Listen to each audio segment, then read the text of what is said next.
Sheet. I'm in Ursula Spartan room. You're live. All right. I won't say any more. All right, so I need to call the meeting to order, the Fire Commission of March 11, 2021. Chairperson Bringard is out of town, and Commissioner Kelsey had a medical treatment today, so he is not going to be able to attend this meeting. So Kurt Cornell and myself, Uta O'Connor. Are there any additions or relations to the agenda? Kurt, I can join, surprisingly. Hey, Hi, Jerry. Jerry. Oh, I'm sorry, I'm sorry, Jerry. I didn't know that was you. Yeah, I can't print out the agenda, so Kurt, please chair the meeting. Okay. All right. Any additions or deletions to the agenda? No. The only thing I want to add is at the budget hearing, we talked about millages, fire millage. So if we could just add that as item number 7 under discussion items. So moved. Is there support? Support. Questions, comments? If not, all in favor of the motion, say aye. Aye.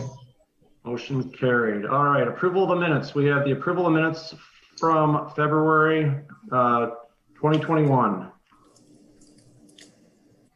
So moved. Move to approve the February 11, 2021 meeting minutes. Is there support? Support. Support. Questions, comments? If not, all in favor of the motion, say aye. Aye. Aye. We'll say nay. Motion carried. We also need to approve the minutes from the closed session same night, February 11th, 2021. I make a motion to approve the minutes of the closed session. Is there support? Support. Questions, comments? If not, all in favor of the motion, say aye. Aye. Aye. All opposed, say nay. Motion carried. All right, moving on to expenses. We need to move to approve the expenses for February 2021. Chief, anything to add to these? Just your average basic cost of doing business. Nothing out of the ordinary. All right, questions or comments of the chief with regards to the expenses for February 2021? If not, a motion to approve would be in order. So moved. Moved by Kurt, is there support? Support. Support by Uta. Questions or comments? If not, all in favor of the motion, say aye. Aye. All opposed, say nay. Motion carried. All right, under discussion items. Chief, will let you run through these. First one is Gordon Miles and his memorial set for May of 2021. Correct. Gordon Miles passed away, as you all know. Gordon was a longtime firefighter. He served this department for many years, as well as serving on the fire commission for many years. He passed away. I can't say 100% for sure, but it's my understanding it was COVID related. And his family is looking to do a memorial sometime in May when we can all be outside and the weather will cooperate. Our second item, Pete Payette passed away, and Pete's health was deteriorating over a short period of time, or for a while there, the last year. He did pass away at home, surrounded by his family. Well, and just Rusty, these are two gentlemen that were truly some of the pillars of the Grosse Ile Fire Department. Incredible men, incredible fathers, spouses, you name it. So please keep us informed when these dates are set, just because they need to be honored for what they did and what service they provided to the township. I was going to get to that about Pete. We have a memorial service his family has set up for April 17th at Sacred Heart Church, I believe it is. And they would like to do a wake at the fire department clubhouse afterwards. Pete served, he was probably one of the longest serving firemen in the state of Michigan. He served this fire department for 60 plus years. And he came on when he was 22, and he served right up until he could no longer make it to the station anymore. As a showing our respect for his dedication, his longevity, and his service to this community, we're asking that all the commissioners show up at his service and his wake, as well as Township Board. The man gave a lot of his time to this fire department, and we are eternally grateful for his dedication. Rusty, at the last meeting, Kurt Cornhoffel gave a very moving tribute to Gordon Miles, and I think we ought to do the same, expressing our appreciation and gratitude for Pete as a motion and as a tribute to Pete Payette. And what we can do, Jerry, we can, and I know it sounds, obviously their service was incredible. We can put together a proclamation, both from the commission and the township board, just honoring these two individuals. That'll be fine. Thank you. Yep. And the other amazing note is, Rusty, Gordy Miles had 12 or 13 children.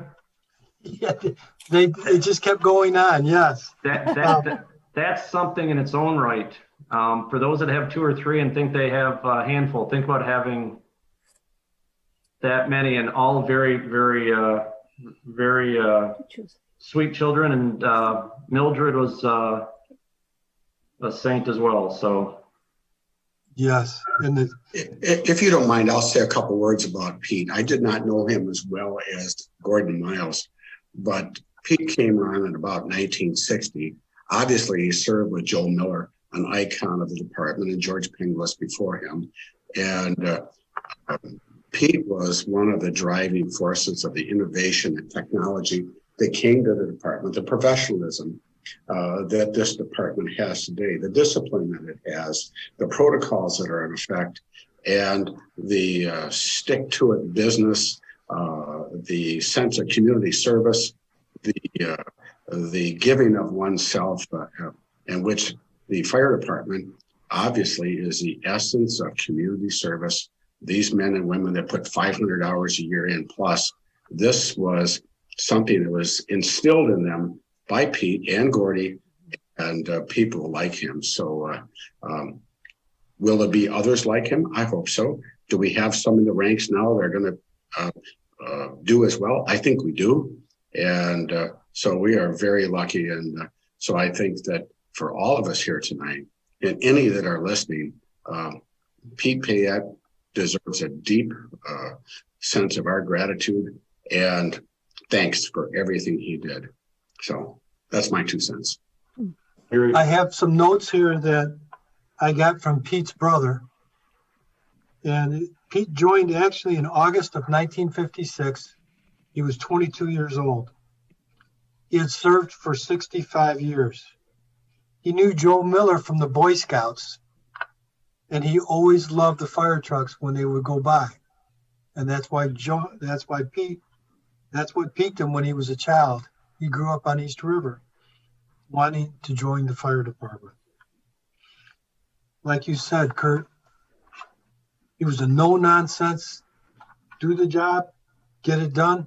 He rose up to the ranks to assistant chief, and his dedication to this township was amazing and is something for all people to try to recreate, to look up to.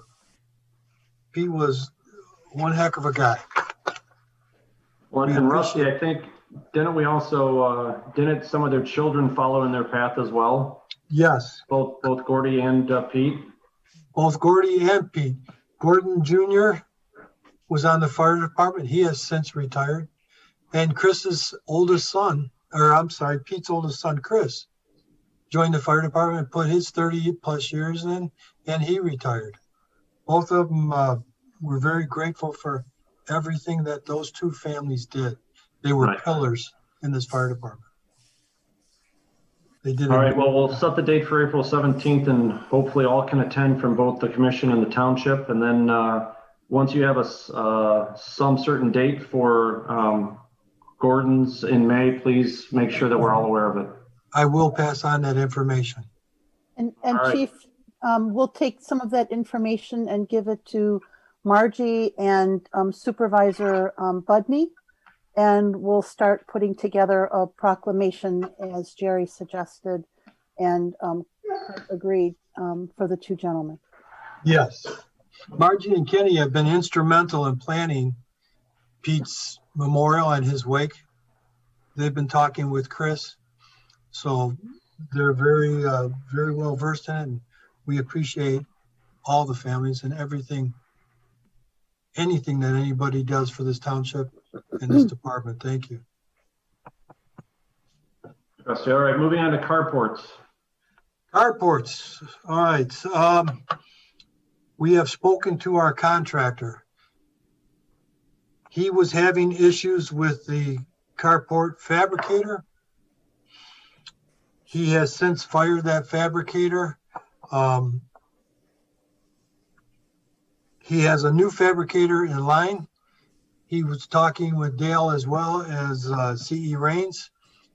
They were signing the contracts for the new fabricator, and they are stating that the carports will be up by the end of May.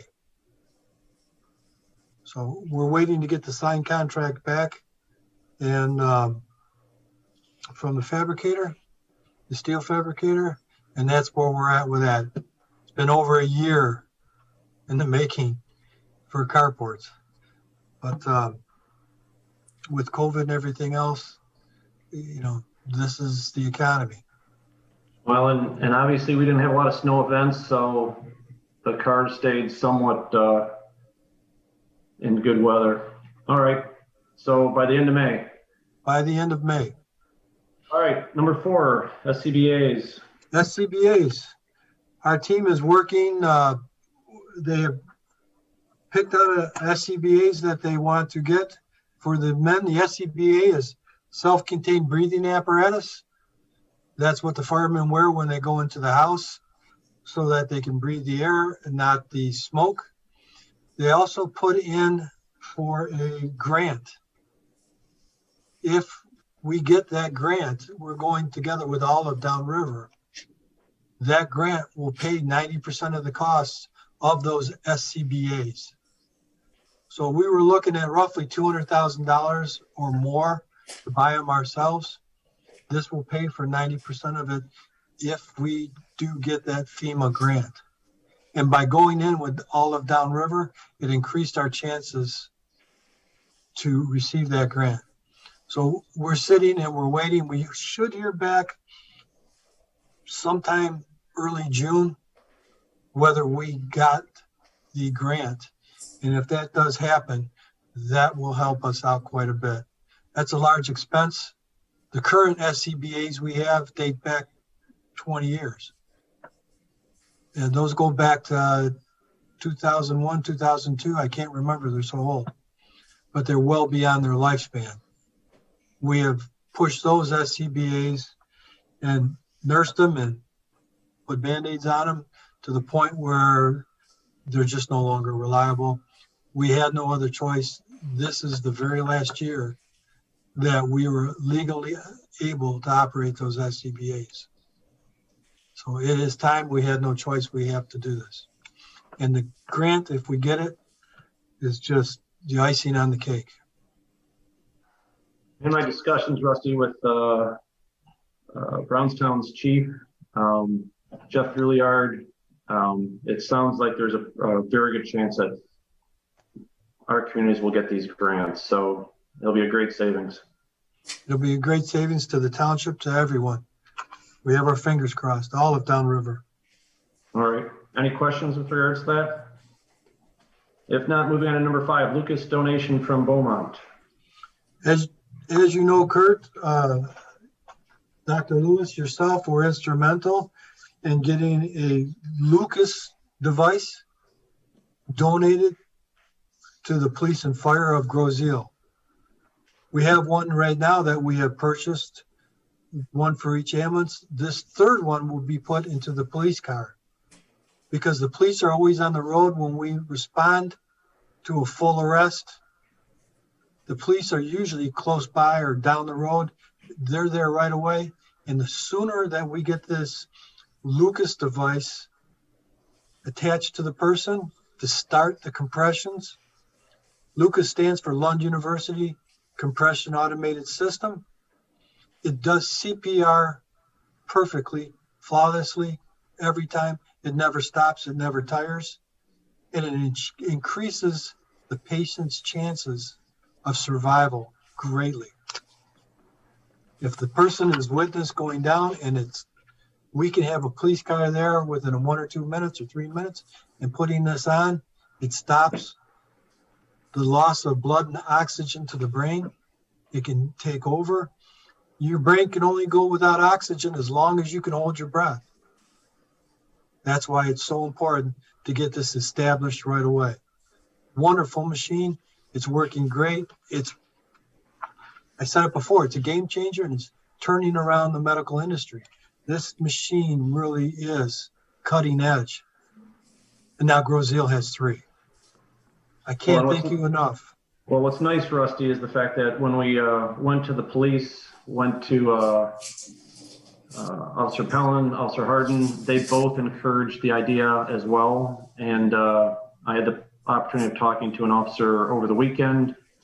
They're all they're happy that it was there, or it is there, because it will help them too. So it was good to see that they supported the push to get an additional unit. They are going through the training with this now. I think they have a couple more officers that need to finish training on it. And once they're done with that training, these units will be in force. They will be in service with the police. So we're very excited and very happy about that. I don't know has anyone on the commission ever done CPR? Yep. It's exhausting. 5 minutes of CPR feels like you ran a mile. Your hair is dripping wet with sweat. This machine does it all the way to the hospital, up and down the stairs, wherever we need to do to get the people out of the home. And it just keeps on going and it never stops. I think it's a wonderful device. Thank you again. All right, number 6, budget. Last night was our budget meeting with the township. I don't know if anyone had a chance to watch on TV. We went over our proposed budgets. We're getting tighter and tighter on our budget with the fire department, as everyone knows. We are at the end of our reserves. What happened with the fire department is that our revenues coming in back in the 2000s were roughly 1.5 million a year coming in to operate the fire department. When the market crashed, the taxes went down, the home values went down, and our revenues come in were literally cut in half in 1 year. We went from 1.5 million to operate to roughly 700,000. At that time, our insurance costs were going up as well. And every year, the insurance costs, we give the volunteer firefighters insurance to keep them as an incentive to stay on the fire department. And that insurance brings them back year after year. It gets them out in the middle of the night, holidays, weekends when we are on calls. It's something that we do for our volunteers to show our appreciation from the township. Our members stay for 30 years because of the insurance or more. And with volunteers, that's the best thing we can do to keep them and retain them. It's tough getting out of bed every night, weekends. My volunteers, my firefighters, they have young children, they have wives. We do 700 calls a year. Each call takes 2 hours. By the time we start to finish, it's a 2-hour endeavor. It works out to be 26 hours a week for these men. It's another job. And you would quickly become fatigued and get tired of it, and they would lose, after a couple of years, their adrenaline and their passion for it, and they would just normally slip down or slide off on the calls. The great thing about that insurance is this: they need it. They like it. It keeps them responding. It keeps them going. We can't replace the people leaving if we didn't have this insurance quick enough. There's not enough volunteers out there that want to go through the 2 years of schooling just to start. It takes a great deal of time.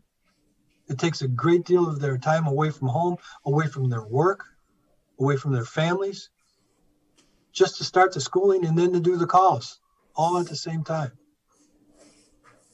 And the least we can do, we give them this insurance. This is what keeps this fire department going and allows us to keep a volunteer fire department at Grosse Ile. We're unique. We're one of the last places doing it. And we're very happy with it. We perform the same services. We are licensed the same as full-time firefighters. State of Michigan does not make any change in recognition between a volunteer and a full-time firefighter. They're both held to the same standard. They both have to have the same license. We are held to those same standards. As the cost of insurance continues to rise, what was happening was we were relying on our reserves to make up the difference. Insurance is rising, and we took that cut with the taxes. Because of Headley, yes, home values are up, but they can only increase to the rate of Headley. So we're still not at where we were in the 2000s. We're in the early 2000s bringing in revenue from our tax base. We're a long way from catching up to where we were back in the late 2000s when the crash occurred. And what's been making up the difference is the reserves. After the end of this year, we will be out of reserves. We will need to go out for a millage to continue the fire department operating.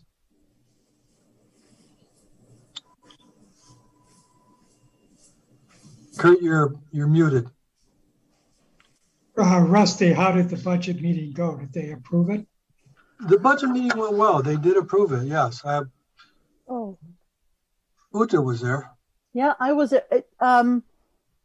Jerry, we didn't approve the budget. It was a presentation of the budget, of the draft budget. The approval will come at our last meeting in March, on March 22nd. But Rusty gave a good presentation. There were just a few questions, and he answered them very well. And I thought you did a good job, Chief. Thank you, Uta. I appreciate it. Any other questions with regards to the budget? Now, just so you know, there is no budget in the clerk's office for elections this year. So the philosophy for this year was that we are not going to be having any elections. Now, if we need to have a millage election for an election for a millage for the fire department, we will wrangle that budget from somewhere. Right. So just so you know. Well, I guess, we just walked into the added item number 7 with regards to millages. When we sat with the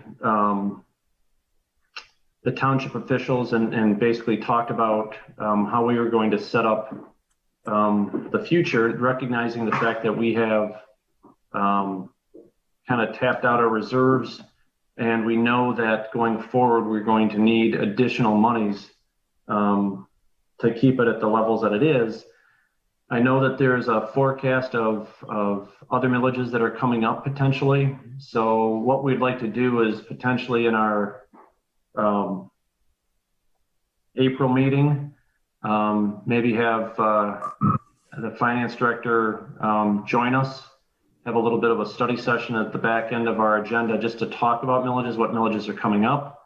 And as Uta indicated, there's not a millage plan for this upcoming year, and we probably can get through another year. But once we get out of this year, it is going to get much, much more difficult. And there's other priorities in the township, right? Even though I think police and fire are primary, there's other items that are out there that are going to have to be addressed, whether it be roads. I guess when we put the agenda together, Chief, let's make sure that we add a discussion as it relates to the millages, because this needs to be worked on over the next few months, because obviously we're probably looking to 2022, but we got to start talking about it now. Kurt, I thought that the police were going for a millage this year, and that's the reason we wanted to do it. Was that changed? I don't believe the police are going out in 2021. Is that correct, Uta? I don't think so. I haven't heard that they were. Yeah, I don't think they are, Jerry. I think that what's going on is once we hit 22, 23, there's all sorts of millages that are up. And, you know, we have our equipment and we have basically our operation. They don't come up at the same year. But the ones that are coming up for renewal, if DPS potentially says, boy, we want to go out for a road millage because of the condition of our roads, then we actually have to, we want to make sure that the millages that are put in front of the residents pass. So we have to be strategic about it. So I think the supervisor recognized the fact that our budget is getting tighter just because of the costs that are out there. So I think we can discuss it in greater detail in April. Listen, can I call you back in a meeting? Any other questions with regards to millages? All right, Chief, are there no action items tonight? There are no action items, correct. All right, just for a point of order, historically the commission would go into executive session and take a look at the runs that we made during the previous month. I know that has created a discussion from the township level as to whether or not we should go into executive session or not. My thought is for tonight's meeting that we won't do that for this meeting. I know that the clerk and the deputy clerk want to sit down with both police and fire.